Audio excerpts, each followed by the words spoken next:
नमस्कार आप सभी को। आज की इस वीडियो में मैं सुनाऊंगी आपको तोता और मैना की एक बहुत ही रोचक कहानी कि इस दुनिया में सबसे बड़ा पापी कौन है, स्त्री या पुरुष। कहानी शुरू करने से पहले अगर आपने अभी तक मेरे चैनल को सब्सक्राइब नहीं किया तो प्लीज़ चैनल को सब्सक्राइब ज़रूर कीजिए। भोगवती नाम की एक नगरी थी। उसमें राजा अमर्त्यसेन राज करता था। उसके पास चिंतामणि नाम का एक पालतू तोता था।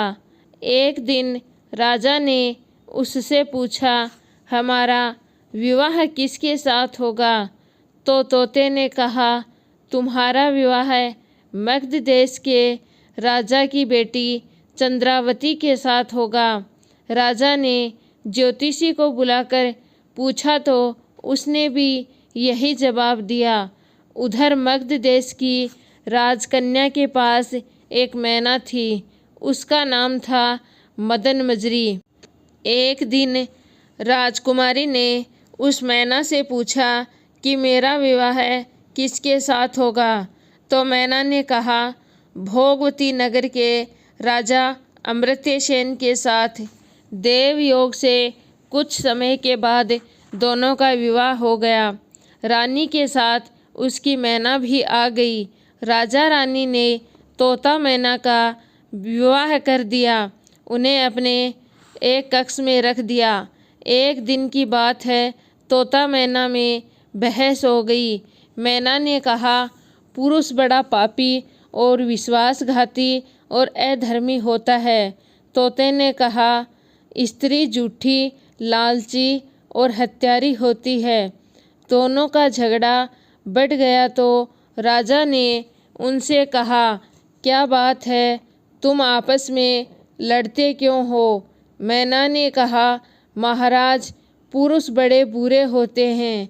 इसके बाद मैना ने एक कहानी सुनाई। इल्लापुर नगर में महाधन नाम का एक सेठ रहता था। विवाह के बहुत दिनों के बाद उसके घर में एक लड़का पैदा हुआ। सेठ ने उसका बड़ी अच्छी तरह से लालन पालन किया, पर लड़का बड़ा होकर जुआ खेलने लगा। इस बीच सेठ मर गया। लड़के ने अपना सारा धन जुए में खो दिया। जब पास में कुछ नहीं बचा तो वह नगर छोड़कर चंद्रपुरी नाम की नगरी में जा पहुंचा। वहां हेमगुप्त नाम का एक साहूकार था। उसके पास जाकर उसने अपने पिता का परिचय दिया और कहा कि मैं जहाज लेकर सौदागरी करने के लिए गया था। माल बेचा, धन कमाया, लेकिन लौटते समय समुद्र में ऐसा तूफान आया कि जहाज डूब गया और मैं जैसे तैसे करके वहाँ से बचकर यहाँ आ गया।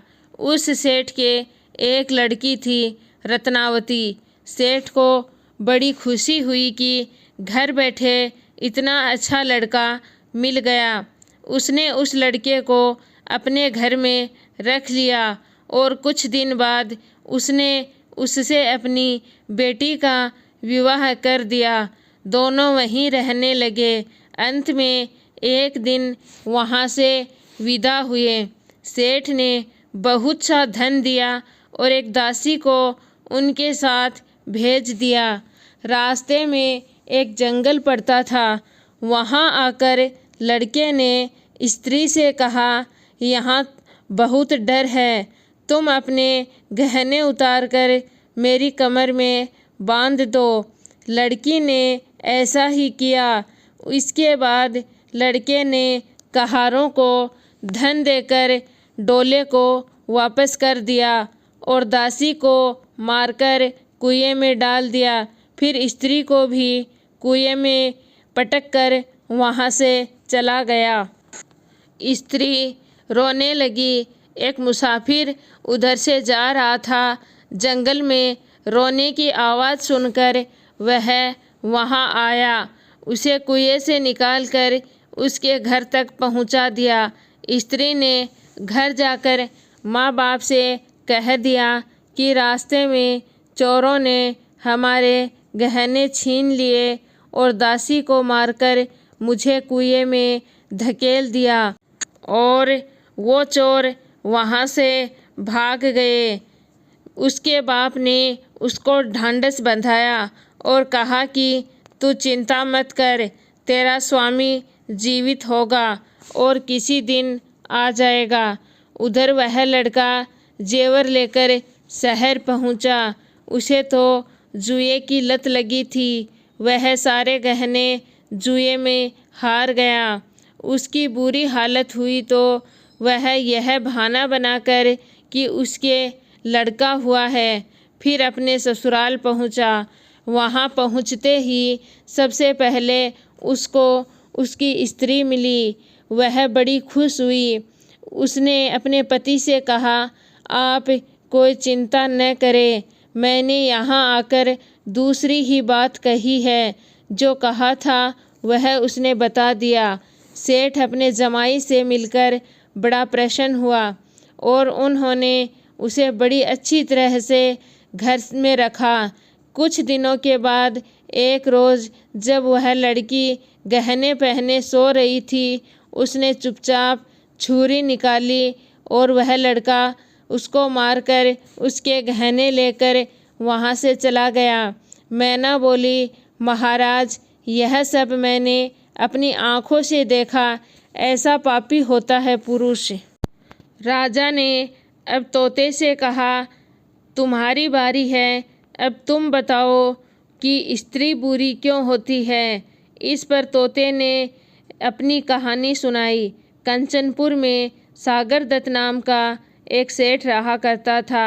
उसके श्रीदत्त नाम का एक लड़का था।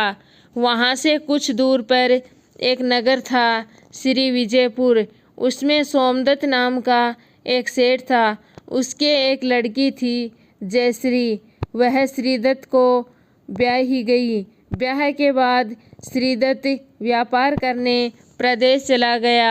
12 बरस हो गए पर वह न आया तो जयश्री व्याकुल होने लगी। एक दिन वह अपनी अटारी पर खड़ी थी कि एक आदमी उसे दिखाई दिया। उसे देखते ही वह उस पर मोहित हो गई। उसने उसे अपनी सखी से बुलवाकर रात होते ही वह सखी के घर चली जाती है और रात भर वहाँ रहकर दिन निकलने से पहले ही लौट आती है। इस तरह बहुत दिन बीत गए। इस बीच एक दिन उसका पति प्रदेश से लौट आया। स्त्री बड़ी दुखी हुई। अब वह क्या करे। पति हारा थका था। जल्दी ही उसकी आंख लग गई और स्त्री उठकर अपने दोस्त के घर चली गई। रास्ते में एक चोर खड़ा था। वह चोर कौतूहलवश देखने लगा कि स्त्री कहाँ जाती है। धीरे धीरे जयश्री सहेली के मकान पर पहुंची। चोर भी पीछे पीछे गया। संयोग से जयश्री के पुरुष मित्र उस आदमी को सांप ने काट लिया और वह वहाँ मरा पड़ा था। जयश्री ने समझा कि वह सो रहा है। वही आंगन में पीपल का एक पेड़ था जिस पर एक पिशाच बैठा यह लीला देख रहा था। उसने उस आदमी के मृत शरीर में प्रवेश करके उस स्त्री जयश्री की नाक काट ली और फिर उस आदमी की देह से निकलकर पेड़ पर जा बैठा। स्त्री रोती हुई अपनी सहेली के पास गई। सहेली ने कहा कि तुम अपने पति के पास जाओ और वहाँ बैठकर रोने लगो और जब कोई पूछे तो कह देना कि मेरे पति ने मेरी नाक काट ली है। उसने ऐसा ही किया। उसका रोना सुनकर लोग इकट्ठे हो गए। उसका पति जाग उठा। उसे सारा हाल मालूम हुआ तो वह बड़ा दुखी हुआ। लड़की के बाप ने कोतवाल को खबर दे दी और कोतवाल सभी को राजा के पास ले गया। लड़की की हालत देखकर राजा को बड़ा गुस्सा आया। उसने कहा, इस आदमी को सूली पर लटका दो। संयोग से राजा जब उसे सज़ा सुना रहा था वहाँ वह चोर भी खड़ा था। जब उसने देखा कि एक बेकसूर आदमी को सूली पर लटकाया जा रहा है तो उसने राजा के सामने जाकर सब हाल सच सच बता दिया और बोला, अगर मेरी बात पर विश्वास नहीं है तो जाकर देख लीजिए, उस आदमी के मुंह में स्त्री की नाक है। राजा ने दिखाया तो बात सच निकली। इतना कहकर तोता बोला, हे राजा, स्त्रियां ऐसी होती हैं। राजा ने उस स्त्री का सिर मुंडवाकर गधे पर चढ़ाकर नगर में घुमाया और शहर से बाहर छुड़वा दिया।